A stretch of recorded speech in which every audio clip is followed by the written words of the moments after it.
how can we reach this mindset of clarity where creativity and everything else arises?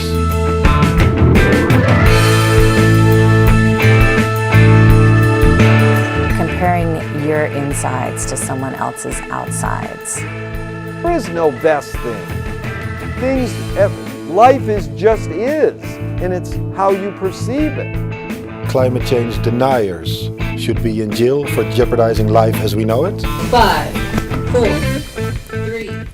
The power of the mind is actually one of my favorite topics.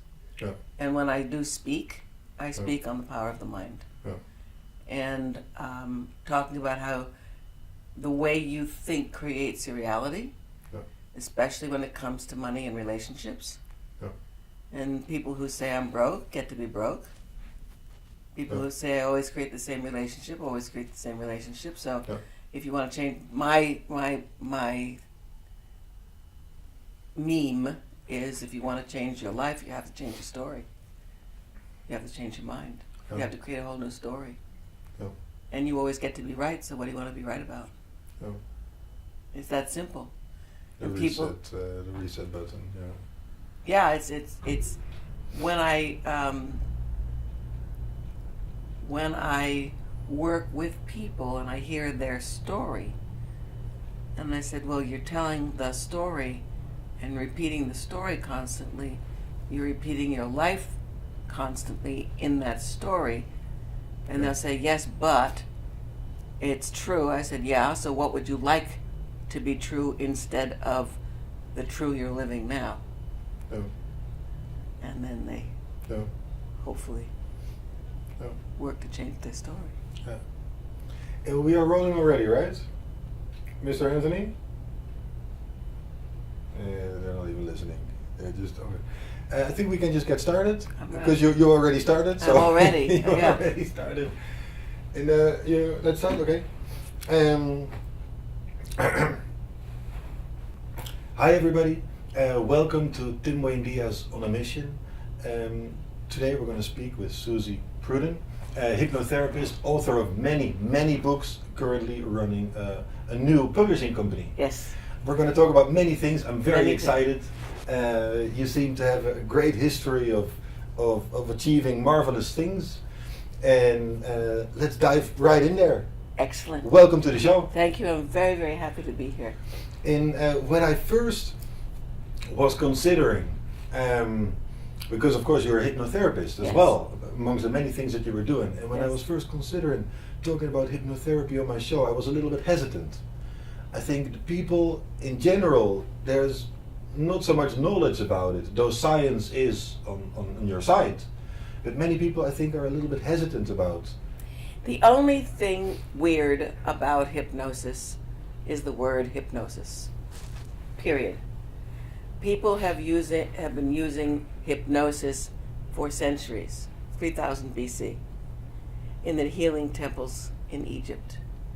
All hypnosis is accessing the subconscious mind. The subconscious mind is the part of our mind that runs us. That's where our habits are, that's where our beliefs are, that's where everything lives that we've experienced throughout our life. The memories are all in the subconscious mind. So when people want to make changes in their life and they can't, the best thing to do is to access the subconscious mind, and you do that by creating a state of relaxation for the person. And that's really what hypnosis is, a deep state of relaxation. You don't get weird. You don't go off and become, when they call it a trance, it's not like this kind of a trance. It's just a state of deep relaxation. When you're in that state of deep relaxation, and the hypnotherapist or the guided visualizationist can talk to the subconscious mind and help you make changes that you want to make. For example, I used to run a weight loss center, and people would come to me to lose weight, and we would use hypnosis to help them. And they would always ask me, can't you do it in one session? And I thought, if I could hypnotize you once and you would lose 30 pounds, I'd be very, very wealthy. Nice. But you can't. You have to. It's time. It takes time to make the changes, and the changes begin immediately. I've had clients come to me after their first session and say, I don't want chocolate anymore. and I don't understand it. And that's because I made the suggestion is that I don't want chocolate anymore. And I've had people come in and say, please don't make me hate chocolate. I said, I would never do that. I'm just going to keep you from eating it every day. And be conscious of how you eat it. Yes, maybe. exactly. So it's really a way of helping people move through life more comfortably. Because we've all got stuff, and we all want to make change in some area. So when someone comes to me and says, I want to make a change in this particular area, I can help them through accessing the subconscious mind.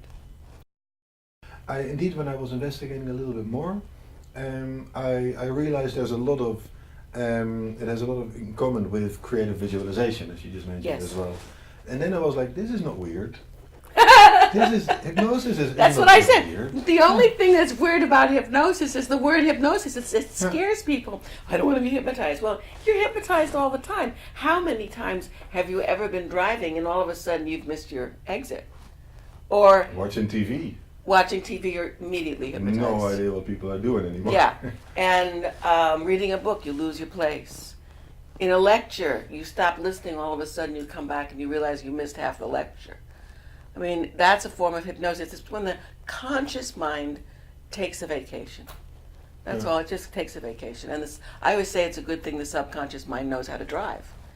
Because those of us here in the Los Angeles area, we're driving all the time.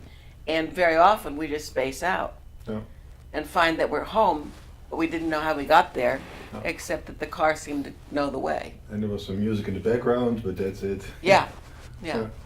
And you use the knowledge that you have to empower people to create success in business, in relationships. I have so much fun. The most fun that I have is helping people make more money.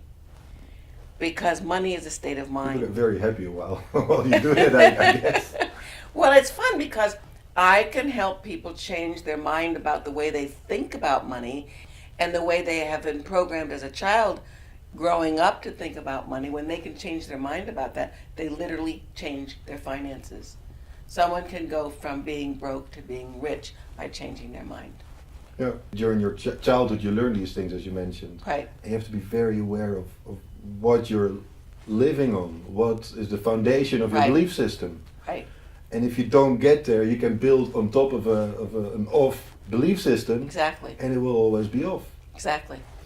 And so what I do is I listen to the way people speak, and from the way people speak, you can understand the way they think. And if they're thinking in a way that's detrimental to them, either in business, finance, relationships, physicality, health, people can create their health, their wealth, their relationships through the power of their mind. And that does not mean that they're controlling everything like a machine. It just means that thought creates. Thought does not just live within the body. Thought expands. It is it's like a radio wave. It goes out, and then it is received in the universe, in the world. There's actually chemistry going on with every thought. Yes. And you know, when you're in a situation. Sorry, stop just a second. We have a little bit of rubbing on the microphone. Oh. It's a good thing I haven't said anything interesting. That's what happens when you let the producer put them on themselves. Just a little bit.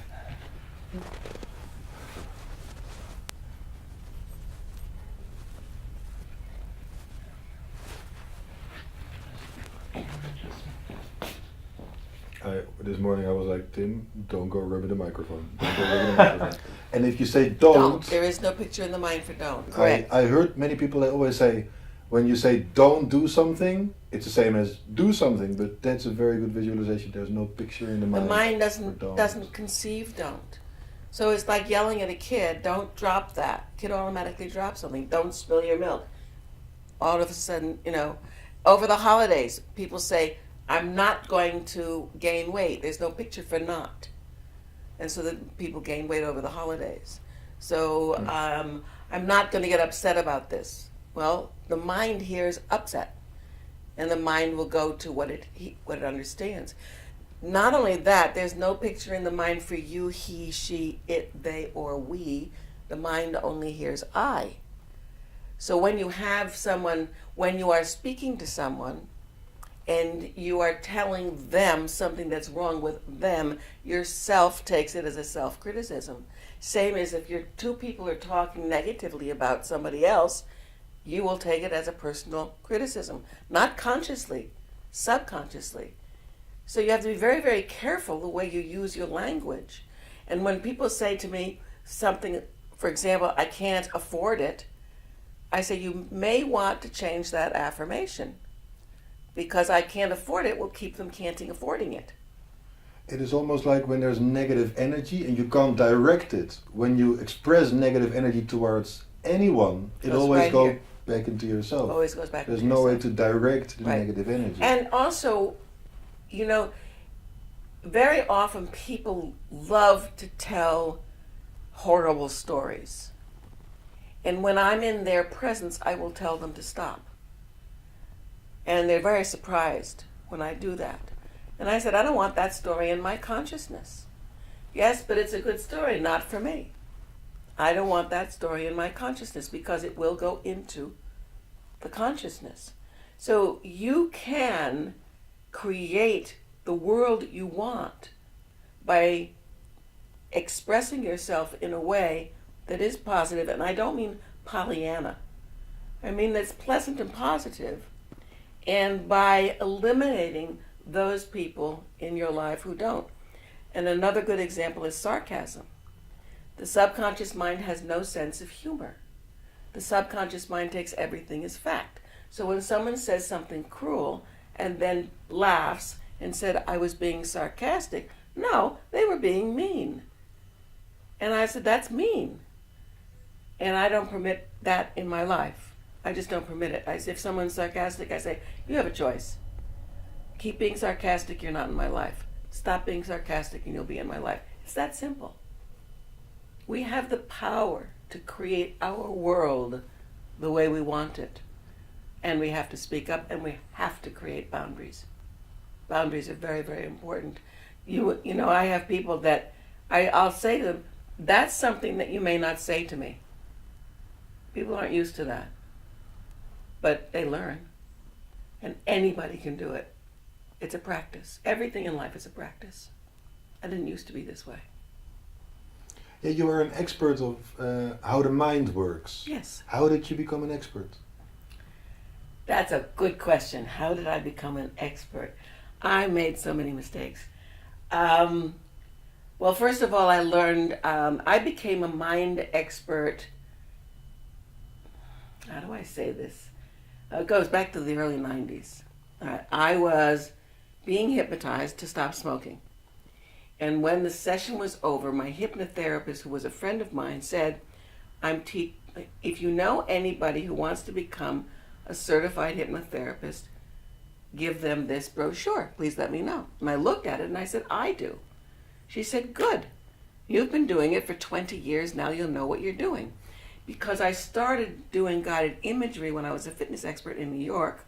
At the end of every class, I would do a guided imagery session, preparing people for their day, going inside and creating the perfect day. And I learned that from my mother, who was a fitness expert, and who used to teach that as well. So that's fitness and meditation. Yes. So when your body has moved for an hour, and then you go into a relaxed state, you automatically take in the suggestions. And you take it in every cell. I created a form of movement called affirmations, where when you move your shoulder, you say, I worked with Louise Hay for a while, and we have a book out together. And it's like you move your shoulders and say to yourself, my shoulders are beautiful, my shoulders are strong, I release all my responsibilities and I feel great. And the more you move and the more you speak positively as you move to your body becomes an affirmation, because everything is held in the cells. It's very exciting. It's very fun. If we should do any exercises, I'm ready whenever you want. Great. I'm going to take off my tie and I'm ready to roll. Yeah, and then, but the thing is, most people, when they exercise, they complain. This hurts, that hurts. Well, they're always going to get to be right. So rather than complaining, why don't you say, this is good for me, this makes me feel better, this will make me stronger, and instead of complaining, and never exercise to the point of pain.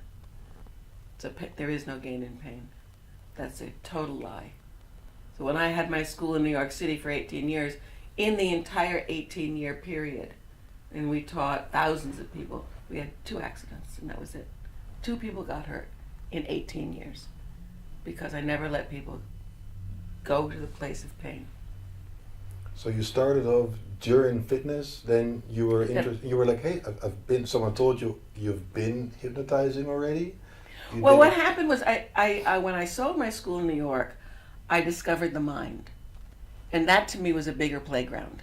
I went, whoa, this is huge. This is fun. This is exciting. I'm going to start. And so I started studying guided imagery, and I didn't study hypnosis. It didn't occur to me until Shelley said, if you know anybody, and then I said, me. And that's when she said, well, you've been doing it because I created body-mind processes. I was doing it without knowing what I was doing because I go with my instinct, with my intuition. And my intuition was guiding me to create body-mind technology programs. And so I became a pioneer in the industry in the early 80s when people didn't know that the body and the mind were connected yet. That didn't happen until the late 80s. And even then, when my book Metafitness was published by Hay House in 1989, it was still ahead of its time. I have people calling me today, this is 30 years later, saying they still use my book because of the way it teaches how the mind and the body work together.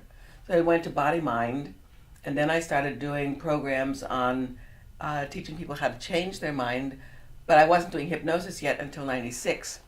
And that's when I became certified as a hypnotherapist, and I just moved into hypnotherapy and then opened up a franchise weight loss center in Los Angeles. I had 5 offices in the LA area, then where we worked with weight loss. We did everything else. Whoever showed up, we worked with them. It didn't matter what the problem was. And if there was something that I couldn't handle and the person needed a therapist, I automatically recommended a therapist because I am not a therapist. Hypnosis is not therapy. So I would send them to a therapist if they needed therapy. But other than that, when you work with weight loss or stopping smoking or overcoming anxiety or sleep, insomnia, you can help people sleep. And it was a very, very exciting time. Then in 2008, the world had a blip, and I closed my hypnosis center and my weight loss center, but I opened up a center for entrepreneurs. And then I taught people how to increase their business. And so many people came to me. I should have brought it. I didn't realize that. I told you, I didn't realize this was going to be television. I thought it was going to be radio. So that happens. It happens. So I carry a gold phone when I teach.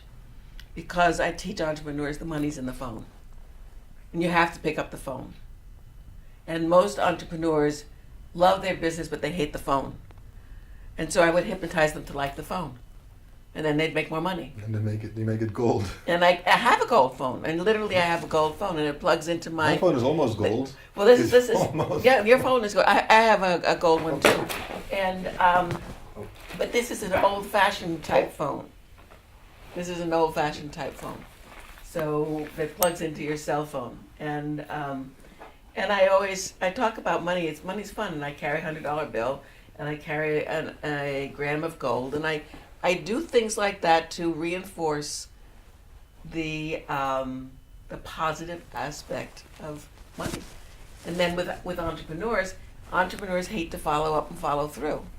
So I teach them how to follow up and follow through, and then I hypnotize them to follow up and follow through so they do what they need to do.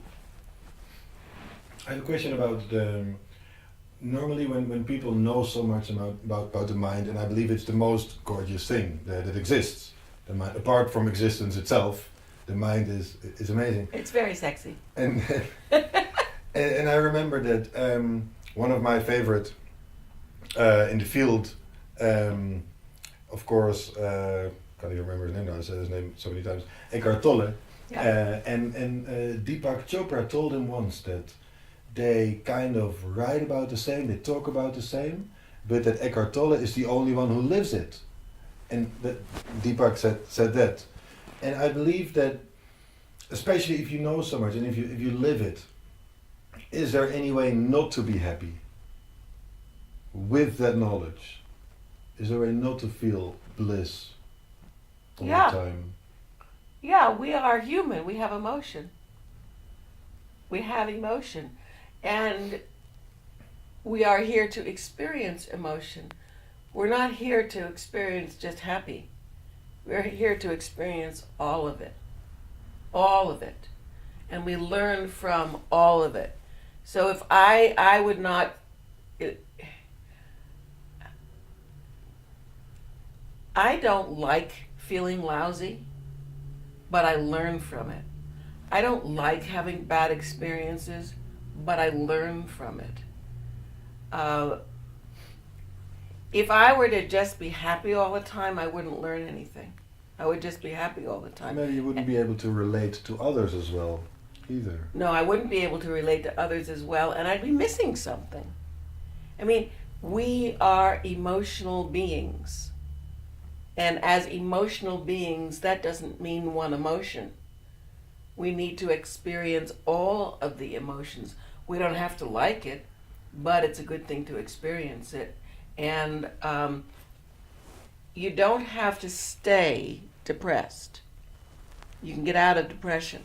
You don't have to stay angry. You don't have to stay in all those, but learn from them and move on. I mean, life is so full of experiences that if we only had one emotion, it would be very dull. And we wouldn't learn. There would always be the memory of the other emotions. Not if you didn't have them. Not if you've never experienced them. Right. I think you got to have the experience of everything. So I'll tell you an experience that I had that always surprises people. First of all, I was very, very blessed. I was born rich. And most people, when they speak, and I say this wherever I go to all the crowds, you've all heard the story of the person who was born poor and then became wealthy. Well, I was born rich. And then I had everything as a child. I had horseback riding lessons, art lessons, dance lessons, private schools, chauffeurs. I mean, vacations in the West. I was a New Yorker, or in Europe. I mean, I had really a blessed childhood. And I went off to college, and my mother told me I couldn't date the boy I was dating, so I married him. What else does one do when you're told not to date the boy you're dating? You're 19 years old. You didn't listen to the word "don't." Yeah, exactly. Right. You're very good. Very good. So I married him. And then he went back to school. We were both 19. He went back to school, and I had to support him. So my mother was the nation's foremost fitness authority in the world. She started the President's Council on Physical Fitness and Sports. And so I started teaching fitness. And I asked if I could use her name, which is Prudden. It's not my birth name. She said yes. And I'm very good at what I do. So then I became a famous fitness person, and I've written a lot of books, and I did a lot of television, and I was a big deal. And then I sold my business, I divorced my husband, I moved to California, I continued trying to figure out what to do with my life. I wrote a few more books. I wrote Meta Fitness with Louise Hay, and Hay House published it. I did the Oprah show. 8 months after Oprah, I ended up homeless. And I knew it was a gift from God. It's not an easy gift. I managed to ruin everything in my life. When I say lost all my money, I spent it. You were totally on top of everything? Everything, and then poof. And in mere months? Yeah, 8 months after Oprah. Now, people are very often homeless before Oprah, not usually homeless after Oprah. And so people, and it was horrifically shaming. It was embarrassing. I lost all self-respect, and I was mortified. So as this was happening to me, I remember sitting in my kitchen and I was stunned because I woke up it was a Tuesday in February 1990. My rent check bounced, I didn't have any money, and I knew that I was in real trouble. And I didn't know what to do, and I didn't have a coach, and I didn't have a team. And for anybody who is in business as an entrepreneur, you need coaches and you need teams. But you were still working at this point, right? Even though you were homeless. I didn't have a job. I mean, I was writing books. But you I had was projects. I had projects, Of course. but they weren't all bringing me money. And so, I know where that comes projects, you make a little money or a lot of money, and then you have a period where you're not making money. Well, this was the period where I wasn't making any money, but I spent it as if I was making money, and I ended up homeless. And I said, and I remember this so clearly, I said, "Thank you, God, you must really love me to give me this experience because it will change my life." And the interesting thing to me in that moment was I meant it. And I was terrified. I was absolutely terrified. And so I worked for a friend of mine for a few months just to keep me in my house until my lease was up, which was in May. And basically, I put all my stuff in storage, and I spent the next 10 months going from place to place. I never spent the night in my car, but I did not have a quote-unquote home. And it was, as I said, it was very shaming. But I learned from it. I learned about my judgments. I learned about how I had viewed people, and I had held myself in a way that I don't hold myself that way anymore. If I had not had that experience, the work that I do today would not be as profound as it is. Because that was the first time in your life that you were poor. Yeah. Yeah. And you came from high. You fell from high. Yeah. And so I learned. So I spent the next, that was in 1990, 10 months. Then I rented a room in a house, and then I eventually got an apartment, and I built myself back. And then I started creating more businesses, and I became successful again. But I had to go through that period. Now, that's not bliss. That's a major owie. But I learned from it, and I grew from it. And so, again, bankruptcy. I've been bankrupt twice. So when I have a client... Just like Trump. No, not as often as Trump. No, he's been bankrupt more. When a client would come to me, and they're in terror, absolute terror, about going bankrupt, I said, trust me, it's not so bad. Things will be better afterwards. And I can help them through that terror. And things are better afterwards because you can rebuild it. A friend of mine said to me, she said, Suzy, she's a minister, she said, Suzy, did you know that bankruptcy's in the Bible? I said, no. 7 years? Every 7 years. So when my clients would be going through this, I said, it's in the Bible. It's okay. And the anguish that people go through. And so because I've been there, I can say, yeah. I think people, they see it outside of time. They see bankruptcy is just the emotion that they're going to feel, and they don't see an end to that emotion because they see it outside of time, maybe. Well, it's embarrassing more than anything. It's shaming more than anything. But once you've done it, you've done it. It's like, it's okay. I'm still here. I'm still okay. Now I can rebuild. And, 2008 was really hard on people. Really hard on people. And so in my work, I was able to help people through what they were going through when I watched people lose their houses, lose their money, and I would be there literally as a touchstone.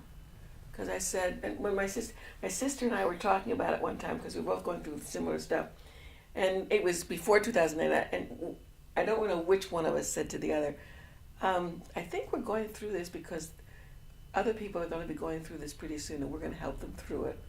We're just leading the way. And so when other people were going through it, we were leading the way. I opened up a new business in 2008. I think someone said that if you're talking about it, then next year everybody's going to be talking about it. The New York Times? That's the New York Times. And if Suzy's talking about it today, the rest of the country will be talking about it tomorrow. Yeah. Yeah. So I'm going to tell you a funny story about the power of the mind and money. So this was in 1990, and I was visiting my sister in New York City. I was living out here, then she was in New York. And we were both bemoaning the fact that we were broke again. We both inherited a lot of money, we've both been rich, here we are, we're broke again. So one of us, we don't know which one, said, maybe someone will die and leave us some money, because that's how we got money before. And then the other one said, no, I don't think that's a good idea, cancel. And